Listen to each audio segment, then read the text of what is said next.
Welcome back to Building Character, where we figure out how to play as your favorite fictional characters in Dungeons & Dragons. Join the Patreon to vote for Nathan Drake or Cole McGrath, and like and subscribe for a pleasant breeze next time you play. Maybe.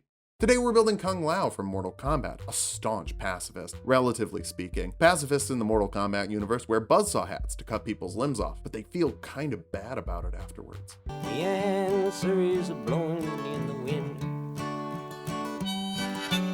Let's start off with our goals for this build. First, we need a cool hat. It's peak character design. If you're ever building a character and can't figure out what you need to make them click, give them a big, cool hat. Next, we need air, like everyone else, but we'll also be good at using it for murder, pacifist murder. Finally, we'll get spiritual, which in Mortal Kombat means using a spirit to kill people, not wearing crystals and opening up an Etsy shop. For stats, we'll be using the standard point array from the player's handbook. Roll for stats if you want, just keep those multi-classing minimums in mind. Dexterity will be number 1. Monks in Mortal Kombat do backflips. Monks in D&D do backflips. Wisdom next. Obviously, I hinted that this is a monk build, but it's also the other kind of monk, the religious kind. Intelligence after that. If you're religious, the religion skill might be a good thing to have. Follow that up with Constitution. If you don't have a big HP pool, you're not making it out of the first round of the tournament. Charisma is a bit low. You have some friends, but you're not a professional actor. We'll dump Strength though. We can fix it up with the Athletic skill, so we're still in good shape. You don't have the 4 arms of Goro, in addition to not having 4 arms like Goro. Kung Lao is a human. Most Earth Realmers are, and humans get feats. Having a Fey touch your feet gives you the Fey touched feat. For +1 wisdom, the Misty Step spell to teleport 30 feet as a bonus action once per long rest for free, and a first level spell that's enchantment or divination like Hunter's Mark, letting you pick a creature to deal an extra d6 of damage to with every attack you make against them for an hour. You can also cast this once per long rest for free, but you can cast them with spell slots later if we get some. Use Misty Step to teleport behind people, and Hunter's Mark to serrate your hat. Sir-hatted?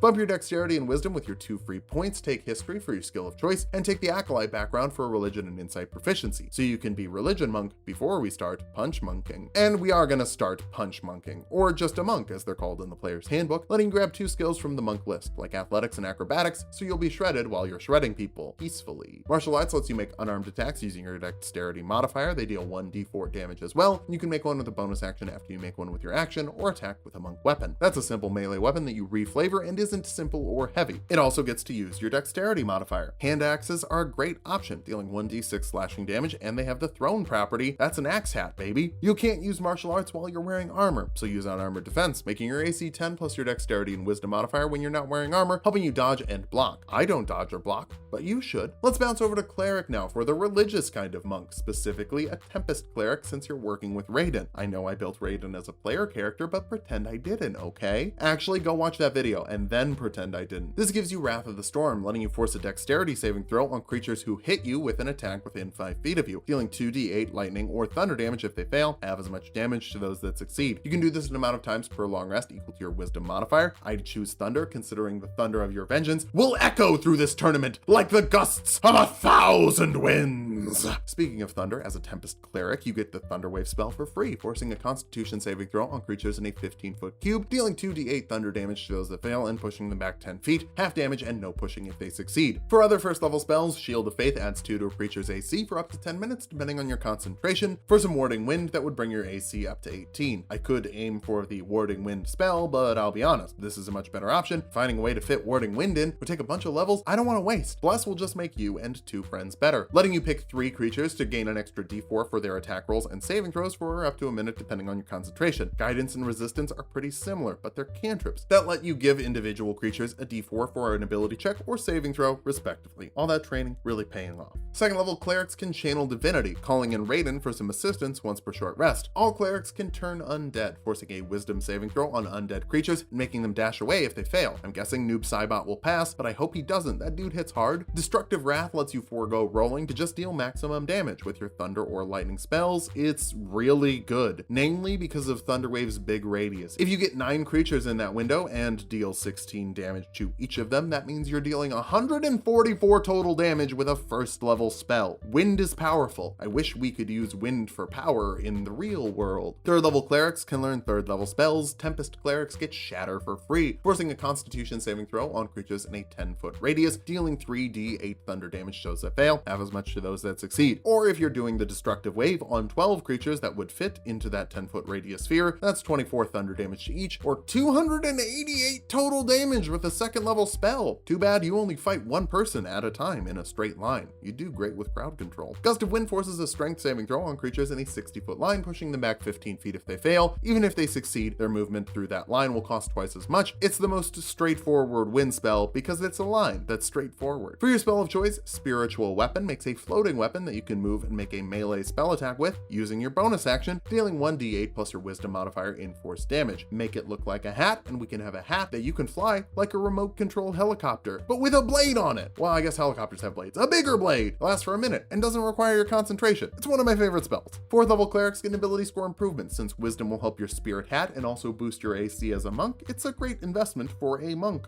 5th level clerics can learn 3rd level spells. Spirit Guardians summons a bunch of tiny spirit guardians in a 15-foot radius around you, having the movement speed of hostile foes and forcing a wisdom saving throw on them. Failing that, they take 3d8 radiant damage if you're good, or 3d8 necrotic damage if you're evil. I think Kung Lao is a pretty good guy. He doesn't want to cut people in half, he just has to. 6th level Tempest clerics get Thunderous Strike, which lets you push creatures 10 feet when you deal lightning damage to them. Doesn't work with thunder damage, which seems like kind of an oversight for an ability called Thunderous Smite. At least you get 2 channels of divinity per short rest now. 7th level clerics get 4th level spells. Freedom of movement lets you ignore difficult terrain, anything that would slow you down, including paralyzation, and you can break out of non-magical shackles with 5 feet of movement. It would pair really well if you had some other mobility options, but we're gonna grab those in a second. First, I want to hit the 8th level of cleric for another ability score improvement, capping off your wisdom modifier for maximum spiritual weaponing at 18 AC at this point, or 20 AC if you're using Shield of Faith, which you can since spiritual weapon doesn't require concentration. Tempest clerics also get divine strike, letting you add a d8 of thunder damage to one weapon attack per round. So now that hand axe is going to deal some really solid damage, but it would deal more damage if we bounced back to monk. Not right away. First, you get unarmored movement, making you faster when you're not wearing armor, further incentivizing you to use your freedom of movement. You also get key points to do cool wind stuff. Step of the Wind lets you dash or disengage as a bonus action with doubled jump distance. It's got wind in the name, and wind is your game. Patient Defense lets you dodge as a bonus action, giving your enemies disadvantage to hit you, though you could burn through meter with Wrath of the Storm to put them in a punished state, so maybe do that. Wave dashing, frame data. Flurry of Blows lets you make 2 unarmed attacks instead of 1 with a bonus action, but I think if you want to use your bonus action for damage, Spiritual Weapon is the better option. Trust me, there will be great ways to spend your key points later, and honestly, the less key points you need to spend, the better. They're kind of a limited resource. 3rd level monks can deflect missiles, reducing the damage from incoming ranged attacks by 1d10 plus your dexterity modifier and monk level. If you drop that damage to 0, you can spend a key point to blow the ammo back. Dirty projectile spammers. Can you imagine if someone just stood in the back and attacked with a ranged weapon or magic instead of a magic ranged weapon like you're using? You can also choose a monastic tradition, and we don't have to go for elements since we got the wind from cleric, so we can go Kensei for Way of the Brush and calligraphy because I like calligraphy. I also like Kensei weapons. They're special weapons that make you better at fighting. Pick a martial and ranged Kensei weapon of your choice. The ranged one doesn't matter for Kung Lao. Pick the hand axe for your martial one. That'll let you make an agile parry to add 2 to your AC if you make an unarmed attack as part of your action and you're holding your hat in your hand. That would be 22 with Shield of Faith, which is very high. Not the highest, but relatively speaking, very high. You could also make a Kensei shot, spending a bonus action to add a d4 of extra damage to ranged attacks with Kensei weapons, which you can make with your melee Kensei weapon if it has the thrown property. But you shouldn't, you have better bonus action options. 4th level monks get Slow Fall, letting you reduce falling damage by 5 times your monk level as a reaction. Obviously, a little wind can cushion your fall. You also get another ability score improvement. Now we're going to start working on dexterity for your axe hat, rather than your wind spirit axe hat. 5th level monks get an extra attack, letting you make 2 attacks with your action instead of 1. Only one of those gets extra thunder damage, but it doesn't have to be your first one necessarily. I'd save it for the second one in case it's a crit. Your monk die also bumps up to a d6, which will help your unarmed attacks. Monks also get Stunning Strike here, letting you force a Constitution saving throw on creatures who hit with a weapon attack. Failing that, they're stunned until the end of your next turn, making crits more likely. It could help get that brutality going. 6th level monks get Key Empowered Strikes, and Kensei monks get magical Kensei weapons, making all of your unarmed attacks and Kensei weapon attacks magical in terms of overcoming resistances. Resistances really won't be an issue for you. You've got thunder damage, force damage, and magical weapons. It's pretty great. You can also make a Deft Strike once per turn, spending a key point to add an extra monk damage die to one attack with a Kensei weapon. Again, save that for a critical hit. Try to help yourself crit with Stunning Strike, and then when you do land the hit with Hunter's Mark, it will deal 6d6 plus 4 slashing damage plus 2d8 thunder damage in one hit. That's rad. 7th level monks get Evasion, so you can take half damage on failed dex saves and no damage on successful ones. It'll help when you're sparring against Liu Kang, just for fun. It's just fun to push your friends through carpentry equipment. You also get Stillness of Mind, letting you remove the effects of charming or frightening as an action, so you'll never run away from a brawl. In Mortal Kombat, that might be a bad idea. You should probably run several times. 8th level monks get another ability score improvement, cap off your dexterity for 20 AC, 22 with a Shield of Faith, and 24 AC with that and Agile Parry. Should make blocking really effective, even if I don't do it. 9th level monks get unarmored movement, letting you move up walls and over water without falling in, as long as you're not wearing armor, so your step of the wind is windier than ever. 10th level monks get purity of body, making you immune to poison and disease, including poison damage. It would be a bigger issue if Reptile was still in the game, but yeah, it's still helpful. 11th level Kensei monks can sharpen the blade, letting you add 1 to the attack and damage rolls of a Kensei weapon by spending a key point up to 3 key points at a time. Now, you're literally a sharper dresser with a cooler hat, which is objectively the best character design. Your monk die also bumps up to a d8, so that axe hat is going to deal more damage all the time anyway, if you roll higher, I guess. Our capstone is the first level of fighter, since I was going to take a fighting style with the feat we'd get at the 12th level of monk anyway, but fighter has a bigger hit die. Thrown weapon fighting lets you add 2 to the damage of your thrown weapon attacks, so if you throw your hat in the ring, it's more likely to kill people. Throwing hats is your job, even if it's a bit odd. You also get second wind, letting you recover 1d10 plus your fighter level as a bonus action for one last wind ability before all is said and done. Now that we've hit level 20, let's figure out how viable this build is. First, you're hard to hit at any distance with good AC, revenge damage up close from Wrath of the Storm, and revenge damage from a distance with deflect missiles. You're also dealing consistent damage on your turn with 2 attacks per turn, extra damage from a sharpened blade, thrown weapon fighting, deft strike, divine strike, and a bonus action spiritual weapon that deals 2d8 plus 5 as a bonus action. Finally, you move like the wind with extra speed that can't be slowed down, freedom of movement, and even Misty Step to teleport if you want to. For weaknesses, your HP isn't great, around 120 depending on how you roll, which is pretty risky in the death tournament. Your charisma also isn't great, so getting banished to the Netherrealm is a real concern. Finally, if you're throwing your hat, you'll have to pick it up. Thrown weapons are bad, unless you're a Ska fan. Then, I'm sure you'd love to pick it up.